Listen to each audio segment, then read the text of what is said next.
ایک اور اللہ کا بندہ تھا، اس کا نام تھا ربیع ابن سلیمان۔ حضرت شیخ الحدیث صاحب نے اس واقعے کو بڑے وضاحت کے ساتھ لکھا ہے کہ ربیع ابن سلیمان رحمۃ اللہ علیہ ایک اللہ کے بندے تھے، حج پہ جایا کرتے تھے، حج کے ارادے سے نکلے، ان کے جزاد بھائی ان کے رشتہ دار ساتھ تھے، اور وہ اس غرض سے نکلے، شام میں رکے اس غرض سے کہ زیادہ راہ لے لے، شاپنگ کرنے لگے۔ شاپنگ کے دوران ان کی نگاہ پڑی کہ ایک عورت گھورے کے اوپر کچرا کنڈی میں ایک گدھا مرا پڑا ہوا ہے، اس کا گوشت کاٹ کے وہ جو چھوٹا سا پیالہ ہوتا ہے فقیروں کے پاس، اس پیالے میں ڈال کر لے کے جا رہی ہے۔ ان کو تشویش ہوئی کہ کہیں یہ بھٹیارن ہے اور مسافروں کو کھانا پکا کے کھلا دے گی، وہ اس کے پیچھے ہو لی۔ جب پیچھے ہونے لگے تو اس عورت نے محسوس کر لیا، بہرحال وہ چلتی رہی، چلتے چلتے ایک حویلی میں چلی گئی اور دروازہ بند کر دیا۔ وہ وہاں گئے، حویلی کے دروازے کی جھروکوں سے جھانک کر دیکھنے لگے تو کیا دیکھتے ہیں کہ اس نے وہ گوشت 3 لڑکیاں ہیں ان کے سامنے لے جا کے ڈال دیا اور کہا کہ یہ گوشت جو ہے تم کھاؤ، اس کو پکاؤ۔ تو انہوں نے وہیں سے آواز دی کہ اے اللہ کی بندیوں، یہ حرام گوشت گدھے کا گوشت ہے اور وہ بھی مردار کا گوشت ہے، اور تم اس کو استعمال نہ کرو، یہ جائز نہیں۔ تو اس عورت نے منہ اٹھا کے کہا کہ اے مسافر، تو اگر ہم سے کچھ لینے آیا ہے تو تجھے کچھ ملنے کا نہیں، اور ہم جانتے ہیں کہ یہ مسئلہ کیا ہے۔ اور پھر کہنے لگی کہ ہم سادات خاندان کی خواتین ہیں، اس کا والد بہت بڑا مالدار تھا، اس کا ارادہ تھا کہ ان بچیوں کی شادی کر دے، لیکن وقت نے ساتھ نہیں دیا، دنیا سے رخصت ہو گیا۔ رخصت ہونے کے بعد اب قسمہ کرسی کا یہ عالم ہو گیا ہے کہ اب کھانے کو کچھ نہیں ہے، فاقے کی نوبت ہے، اب ہمارے لیے مردار کھانے کی گنجائش ہے۔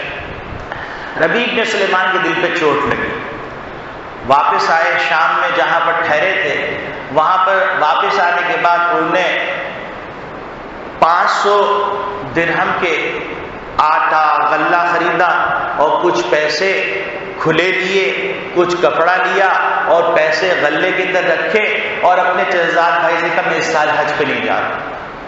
چچزاد بھائی نے حج کے فضائل سنائے، انہوں نے کہا بہرحال جو بھی ہے میں نہیں جا رہا۔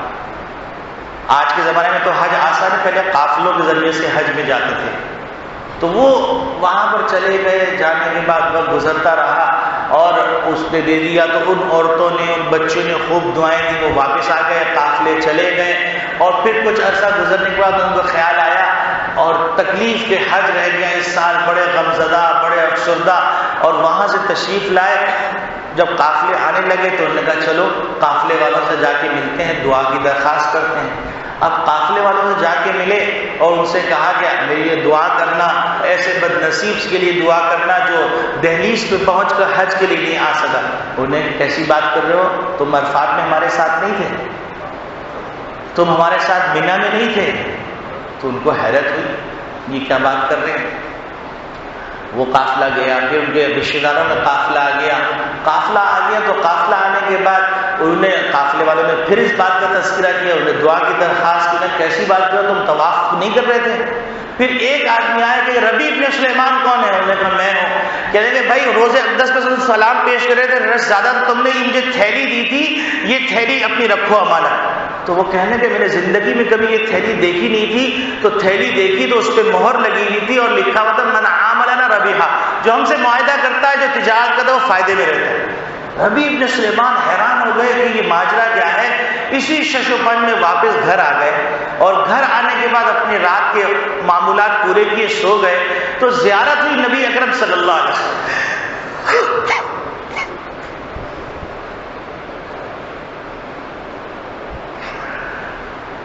نبی اکرم صلی اللہ علیہ وسلم نے فرمایا اے ربیع، ہم تم کو کتنے گواہ پیش کریں، تمہیں پھر یقین نہیں آتا؟ اور فرمائے لگے ہاں ربیع، بات یہ ہے تو نے میرے خاندان کی بچیوں کے ساتھ یعنی ان کے لیے دوپٹے کا انتظام کیا، ہم نے اللہ